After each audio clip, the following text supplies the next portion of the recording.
Sa kabaga niya, Mr. Maravillas. Patong-patong pong kaso. Next month, mga kababayan, siguradong i-refile yung impeachment complaint, impeachment case laban sa kanya. Ayan na. Breaking news ngayon po. Pakinggan po natin yung interview kay Trillanes ng mainstream media saka dito sa civil society group na nag-file ng plunder case laban kay Sara.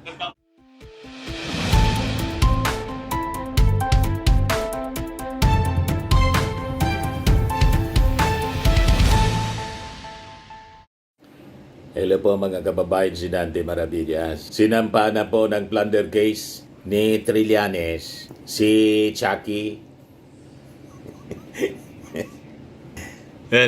Trillanes magsasampa ng plunder versus BP Duterte ngayong Miyerkules. Sinampa na po. Sabi dito sa report ng Billionaire News, former Senator Antonio Trillanes and members of the civil society group, the silent majority, file plunder and graft complaints against Vice President Sara Duterte at the Office of the Ombudsman today. The complaint is linked to the alleged anomalies during the Duterte's tenure as DepEd Secretary and as Davao City Mayor, including the alleged misuse of confidential funds and overpriced laptops. Rimati na mga kababayan, tambak yung mga dokumento. Sa kabaga niya, Mr. Maravillas. Patong-patong pong kaso. Next month, mga kababayan, siguradong i-refile yung impeachment complaint, impeachment case laban sa kanya. Ayan na. Breaking news ngayon po. Pakinggan po natin yung interview kay Trillanes ng mainstream media saka dito sa civil society group na nag-file ng plunder case laban kay Sara. Magandang umaga sa inyo lahat. Dito po kami ngayon. Kasama ko ang the silent majority movement upang mag-file ng kasong plunder, graft at malversation laban kay Vice President Sara Duterte. At ang magpapaliwanag nito ay ang Presidente at founder ng TSM na si Ms. Dulce Lacon.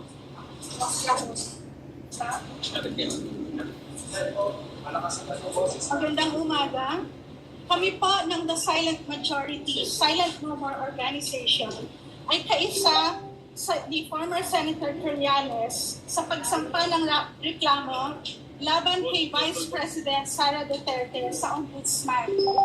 Bilang civil society organization na ang hangarin ay ang pag-unlad ng Pilipinas sa pamamaraan ng maayos, tapat, makatarungan, makatao at patas na pamamahala. Tungkulin namin na panagutin ang mga opisyal na nagkakasala sa bayan. Si Sara Duterte ay marami ng paglabag sa batas, sa konstitusyon at sa tiwala ng mamamayang Pilipino na matagal nang pinalagpas at hindi na dapat palampasin pa. Ang mga reklamo namin ay ang mga sumusunod. 1. Plunder and malversation of 650 million pesos in confidential funds of the OVP and DepEd. This includes the charges already included in Ramil Madriaga's affidavit. Number 2. Plunder and malversation of 2.7 billion of Davao City's confidential funds when she was mayor. Number 3. Graft and malversation of 8 billion pesos worth of overpriced laptops when she was DepEd Secretary. Number 4. Graft and gross incompetence due to the more than $12 billion pesos of COA disallowances in DepEd when she was DepEd Secretary.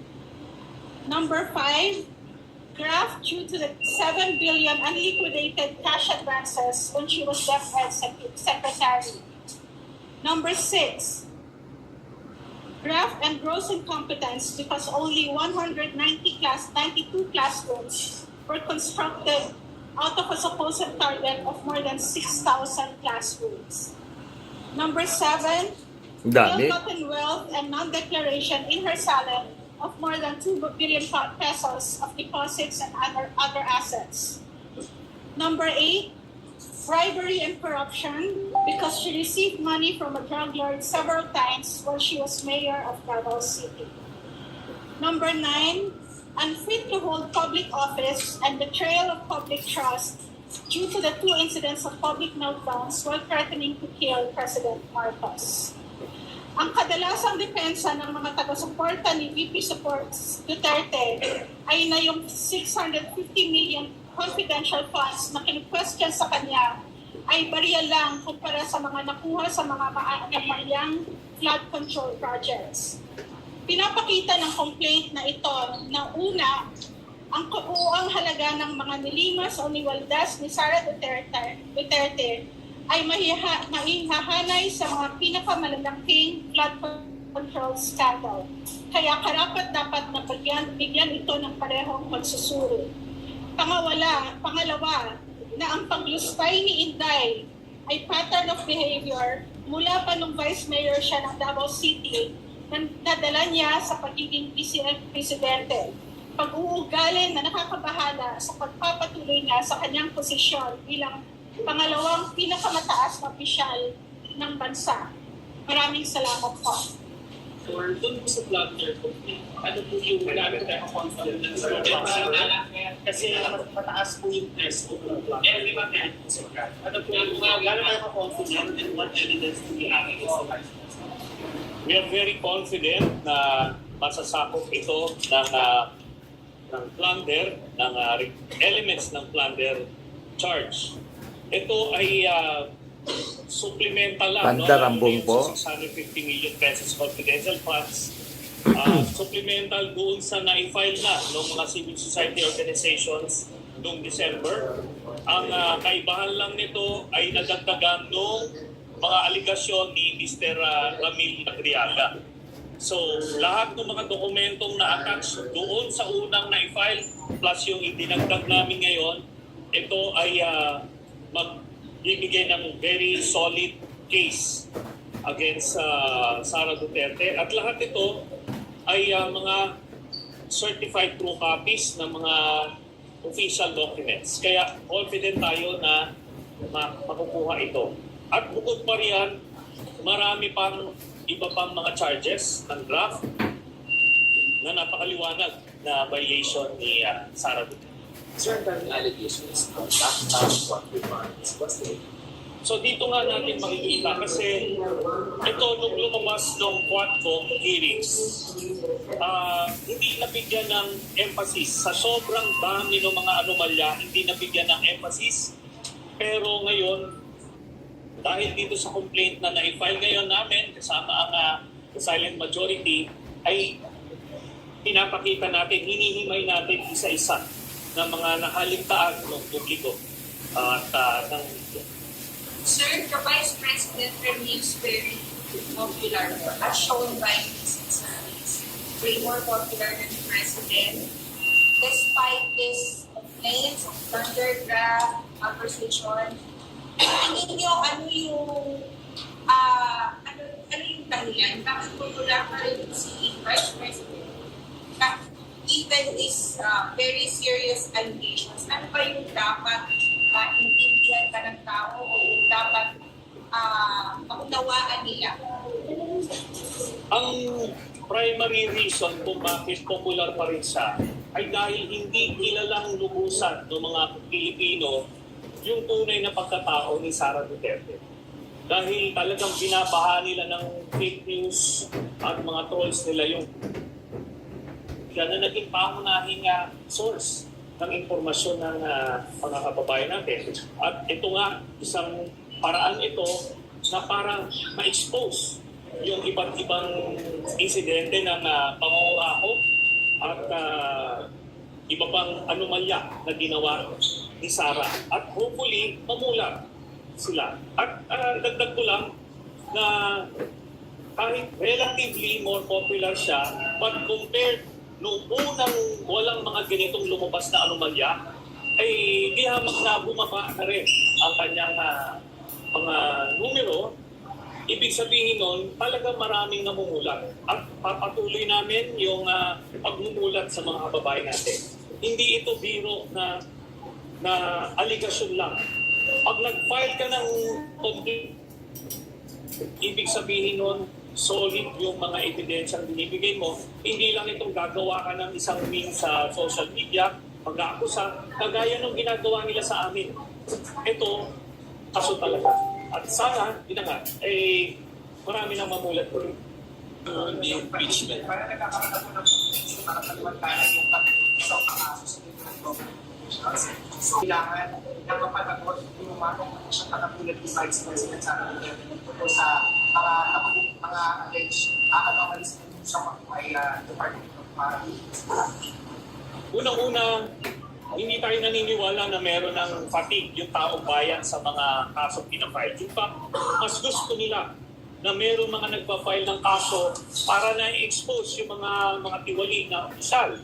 At para lang ma-highlight natin ito kung gaano kabigat yung kaso na ipinail natin ngayon, ikukumpara natin yan dun sa ipinail na kaso at nakapagpakulong kay former Senator Bong Revilla. 90 million pesos na flood control project ang basihan nun. Pero bago lang yun na i-file. Pero ito, last year pa ito lumatututukan. Bilyon-bilyon ito. Bilyon-bilyon na pagnanakaw. At doon nga, dito sa pamamagitan nito, kaya nananawagan din tayo kay Ombudsman Boying Duluya na bigyan ng atensyon. Itong mga kasong ipinail na ito, mas malaki dihama ng pagnanakaw itong ginawa. At isang paraan nito na mabuksan na rin yung mga bank accounts kasi merong memorandum of agreement ang with the AMLAC na kung saan lahat ng flag transactions ni Sara Duterte, Manscarpio at iba pang mga akusado ay pwedeng makuha sa AMLAC. Dito makikita yung nakita na natin noon. In fact, may kopya na yung ombudsman on na bilyong-bilyong piso ang laman ng pera ng accounts ni Sara Duterte. At yung iba pa rito, yung daang-daang milyon dito, galing sa drug lord. Kaya Matindi. yun, kailangan mabahala yung mga kababayan natin. Hindi lang ito sabi-sabi. Hindi ito paninira. Kasi kung paninira, hanggang dyan lang yan sa Facebook. Ito, dinala namin sa ombudsman. Sir, ang sasabihin na naman nila nito, bakit hindi impeachment na ng pagkakaiba? Yung impeachment, sa aking pagkakalam, ay bukod dito sa pagpa-file na ito.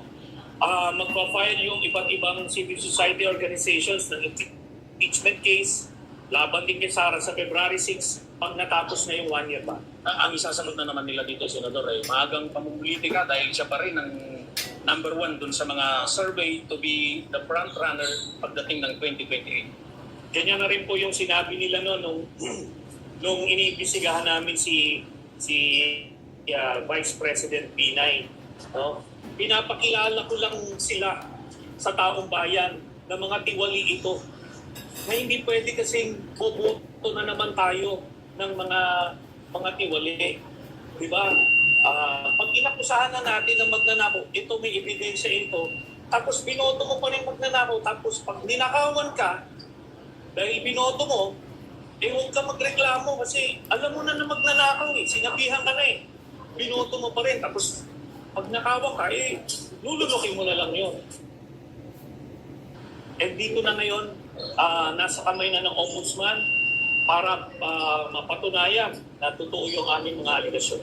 Sir Lance, yung sa Madriaga Affidavit, yung criticism yun ay malabnaw ng mga allegations. Meron po ba kayong mga i-attach, na evidence, documentary evidence to support Madriaga's claim sa atin natin? Yung portion ng Madriaga allegation, doon sa pagbigay ng pera ni Colonel Nolasco sa kanya at binigay kung saan. Yung documentary evidence doon, kasama na yun dun sa naunang na-file na plunder case noong December. Kasi yun yung mga Mary Grace Piatos at kung anong mga anomalous spurious documents na ginamit para i-clear yung confidential funds na yun.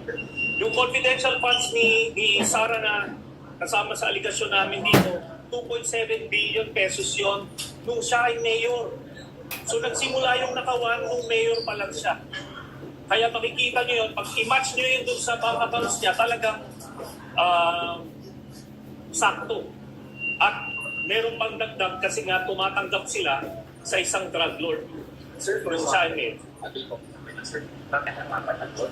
Bakit kailangan na mabuti yung bank accounts? Napakahalaga na mapanagot itong si Sara Duterte kasi bukod sa mas nauna na itong mga aligasyon na to, last year pa to sa Quadco, hindi pa umuusad. Itong kay Senator Bong Revilla, linggo lang ang binilang, 90 million ang halaga. So, dito, out of fairness and more importantly, yung accountability. No? Kasi siya yung Vice President. Siya yung Vice President ng ating bansa.